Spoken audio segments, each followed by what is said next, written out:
Hey, Realtor Michael Haynes here with another episode of Restaurants and Real Estate, where every week I visit a different area restaurant, give you my review on that restaurant, and give away a gift card there as well, and give you a quick real estate market update.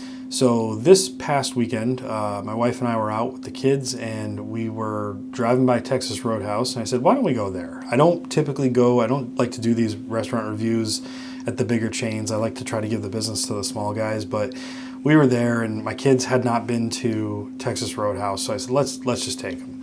So if you've ever been to Texas Roadhouse, you know it's a really loud, fun atmosphere. It is. So my kids were kind of like, what's going on? I mean, there's deer heads and fish mounts and everything on the walls, but they got a kick out of it. They really liked it.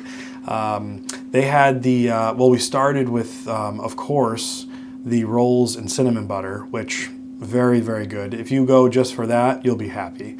And then we started with I think it's called the cactus blossom. Essentially, it's like a big onion that they deep fry and they serve it with some spicy sauce. And then they also brought ranch for my kids because I don't like the heat. It's not really that spicy anyways, but the kids like that. A little greasy, but you know, it is what it is. So my kids had the chicken critters, basically chicken fingers and French fries. My son did not care for the steak fries.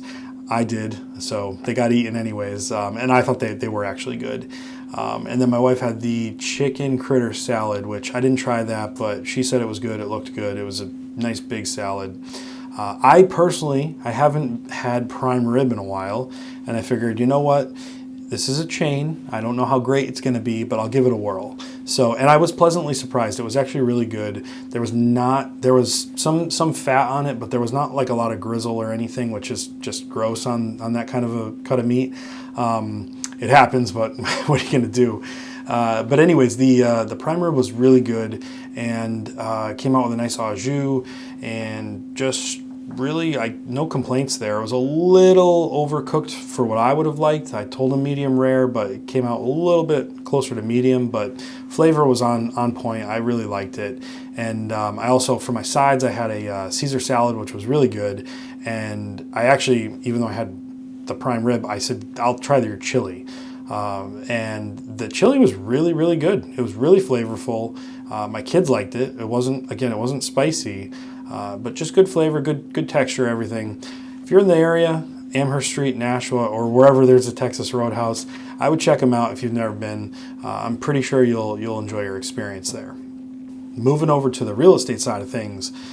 So not much has changed week over week from last week's report. You know, we're still seeing, I think we had about 180, 190 homes come on the market in Hillsborough and Rockingham County this past week.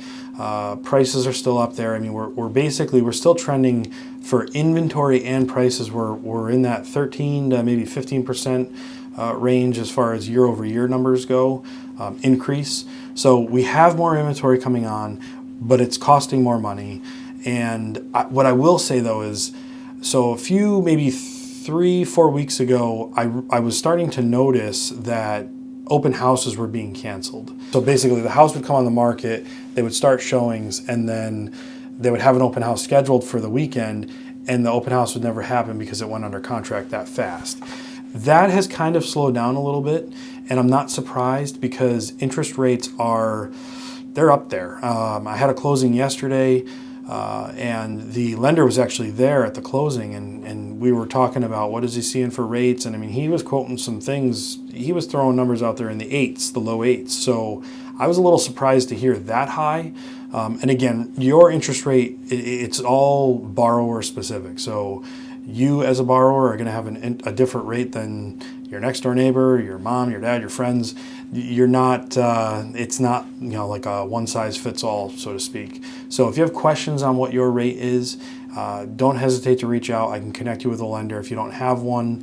And if you do have a lender, just reach out and just see what they've got for rates. And if you're thinking about buying, it's a good thing to do because as rates go up, your buying power goes down. So what that means is you can afford less the higher the rates go.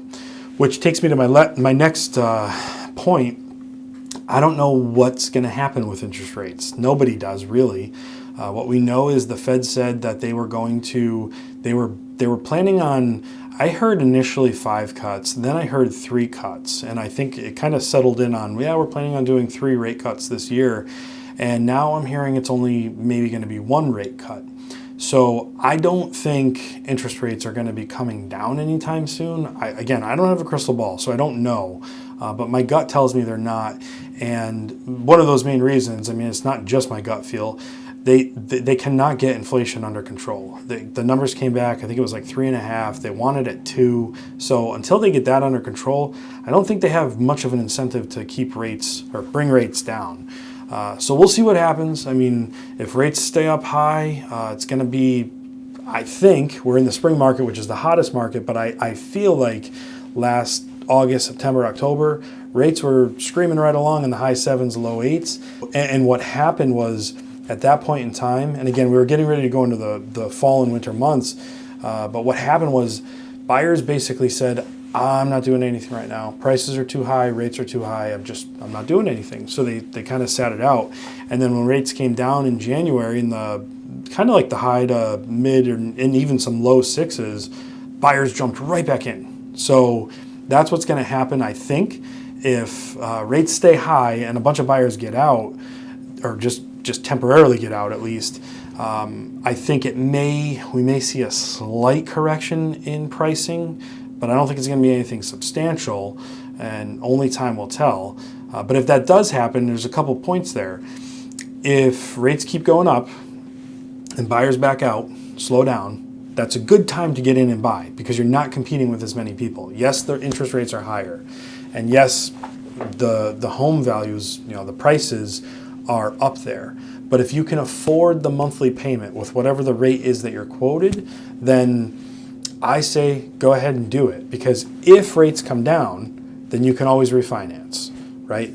Not always, but typically you can refinance. You'd have to talk to your lender about that and make sure you still have your income and all that, but highly likely that you can refinance to a lower rate. If rates don't come down and they stay the same, you're probably not going to be competing and bidding so much over asking. So you're probably going to be getting the house for a little bit more of a realistic number, not necessarily waiving appraisals, all of that. And then on the third point is if rates, if they really keep going up and up and up and up, well, now you have a lower rate than what it would be if you waited. So again, we don't know what's going to happen. It's only time will tell, and we don't know if this market is going to shift and actually really shift for good.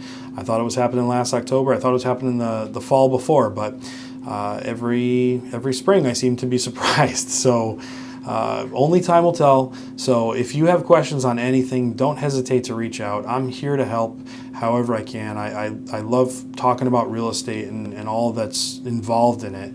So if you've got questions on buying, selling, anything, you've got my name, you've got my number. You can call me or text me anytime. I'm happy to help. And last but not least, we do our gift card giveaway, and this week's winner was Sonny Kruger. So congrats, Sonny. I will be in touch. I'll reach out to you via text message to coordinate getting that gift card if you want to come pick it up at my office here in Nashua, or if you want us to drop it in the mail.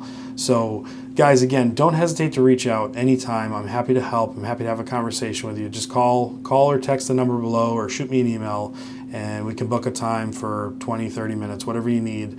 I'm here to answer all your questions and just go through things with you.